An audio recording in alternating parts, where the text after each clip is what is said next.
So it's musky season, it's fall, you know, it's October, the leaves are in prime, and once I hit September, I really am focused primarily just solely on musky fishing. We do still have some great smallmouth fishing in the lakes, as a for instance, but you know, it is the time to be throwing big flies, big baits, all that stuff. There are just these days where these fish are absolutely aggressive, and every cast is you know, a shot at a trophy caliber fish.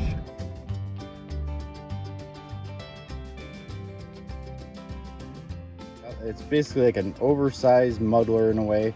So the Buford can be any color. Any color, yeah. It's more just the design with the aesthetic fat design. head? Big deer hair head, deer hair and tinsel and flash and hackles that are reverse tied in a fashion. This gives the fly actually, well, a lot of movement, it pushes a lot of water, but also because our wraps are buried inside of that thread. All those thread wraps are actually covered then with the deer hair, so it actually helps protect the fly. You can get a lot of fish to chew on these before you got to retire it typically. So especially when it's tied properly. So, and then because of this deer hair cone head, it pushes water. It's going to give it a glide, a left to right glide. The other fun aspect too is that deer hair is actually, or bucktail, any form of deer hair is actually, oh yeah, that's a good one, is actually hollow, so it's neutrally buoyant.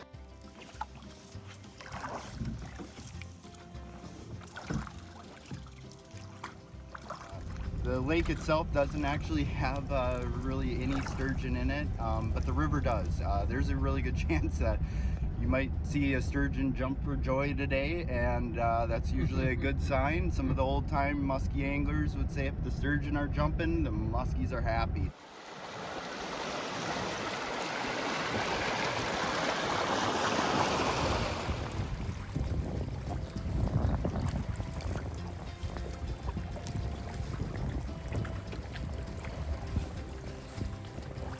One more over towards me, this way with the rod, yep.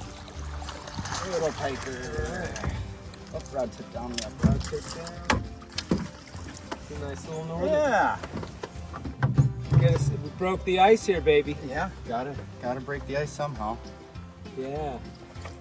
That's awesome. Nice little pike, dude. Yeah. We do have smallmouth bass in this river, but this is what's really amazing with, and this is a number of rivers here in Wisconsin, is that anything from after the flowage here, they migrate downriver to wintering holes where it converges with the St. Croix and even further down yet. And the reason why these fish do it, it's not based on water temperature or air temperature.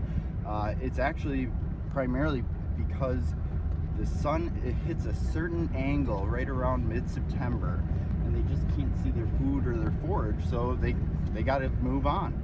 And they'll make this, next year they're going to make this big migration. It can be upwards of 40 miles a river, and some of our rivers in Wisconsin, they could potentially migrate upwards of 70 miles, and they do this every single year. Wow.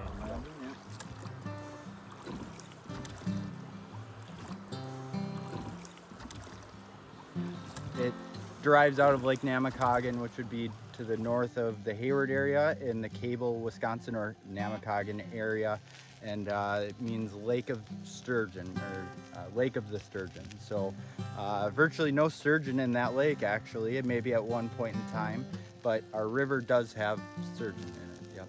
But we're lucky here in the Hayward area to have a number of rivers that do fish very well for muskies, so it still gives anglers a lot of options out there. But as a guide and being able to have a permit, we're able to kind of stay away from a little bit of that and, you know, share the river with some of the other guides, but being able to stay away from the overall congestion maybe. Well, I'm here on this river, in the middle of nowhere, and about to have some lunch. It's not vegan, but it's the 20%. Oh yeah, a little bratwurst from Wisconsin. Yeah. With that, we see a little bit of a trout fishery actually, and definitely one special aspect up here is our brown trout fishing that we do have on this river. And then eventually, once it reaches Lake Hayward in the town of Hayward, it flows out of Lake Hayward from a dam and proceeds all the way to the Trigo flowage here, and it's all wild and scenic. And so very just super special, you know, when you think about what rivers or how many rivers we have in the whole US that are wild and scenic labeled. You know, there's only maybe a dozen or so.